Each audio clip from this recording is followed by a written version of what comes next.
bisa jadi Tuhan hadir menyapa kita lewat orang-orang yang sangat membutuhkan bantuan kita.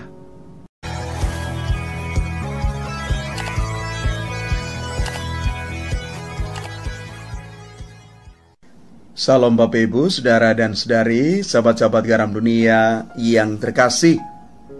Selamat hari Minggu untuk kita semua. Bacaan-bacaan kudus yang kita renungkan pada hari Minggu ini, yang berpuncak di dalam bacaan Injil Markus bab 6 ayat 30 sampai dengan 34, mengisahkan Tuhan Yesus dan para murid yang ingin menghindari orang banyak. Mereka hendak mengasingkan diri ke tempat yang sunyi. Mereka menyingkir dari orang banyak supaya mereka bisa beristirahat sejenak, karena mereka betul-betul disibukkan oleh begitu banyak karya pelayanan. Tetapi ternyata orang-orang banyak itu yang mereka hindari malah lebih dahulu sampai ke tempat tujuan dari Yesus dan para murid. Apa yang mereka hindari malah harus dihadapi. Maka ketika melihat orang banyak itu, Yesus sungguh-sungguh tergerak hati oleh belas kasihan. Dikatakan mereka itu seperti domba yang tidak bergembala.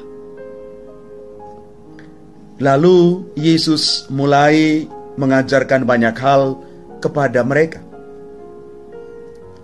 Yesus tidak menolak mereka. Yesus menanggapi kebutuhan orang banyak yang datang kepada Yesus itu. Maka di sini kita mau mengatakan Yesus itu tidak kaku pada apa yang semula sudah direncanakan. Yesus terbuka terhadap segala situasi dan kebutuhan orang banyak yang datang kepadanya. Karena situasi menuntut niat untuk beristirahat diganti dengan mengajar orang-orang itu. Niat kelompok dikorbankan demi satu kebaikan yang lebih besar bagi orang lain.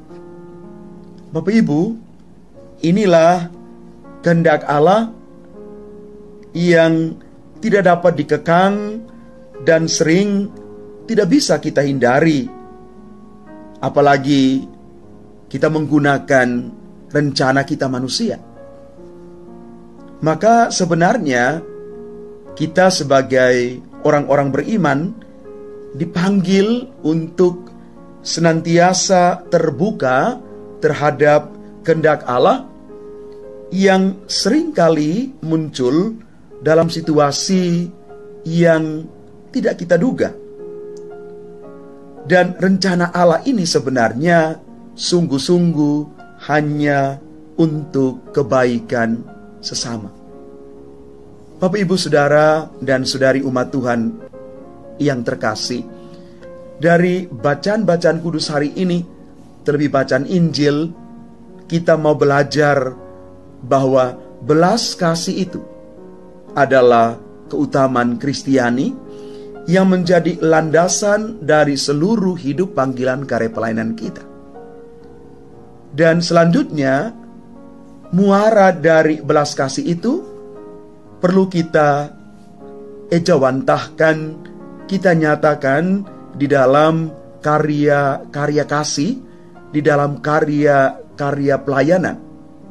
Dengan demikian, domba-domba umat orang bisa terlayani, bisa disapa, mereka bisa diterima, mereka juga boleh mengalami belas kasih Allah itu. Maka pertanyaan refleksi untuk kita Kita percaya bahwa Allah itu sungguh punya rencana di dalam hidup kita atau tidak? Kita percaya tidak bahwa ternyata Tuhan itu memiliki rencana dalam setiap situasi hidup yang kita alami? Dan yang kedua, apakah kita berani untuk mengubah rencana kita yang semula sudah kita siapkan, konsepkan dengan sangat matang untuk kebaikan lebih besar orang banyak yang mungkin lebih membutuhkan perhatian, sapaan daripada rencana yang sudah kita rencanakan itu. Bapak Ibu, memang tidak mudah untuk masuk dalam suatu situasi ini, mengubah rencana seperti yang dilakukan oleh Tuhan Yesus dan para muridnya ketika mereka sudah lelah, capek sekali dengan karya pelayanan. Mereka butuh waktu untuk istirahat. Tetapi sekali lagi, kadang-kadang di dalam karya pelayanan Tuhan menggunakan cara-cara seperti ini. Bisa jadi Tuhan hadir menyapa kita lewat orang-orang yang sangat membutuhkan bantuan kita.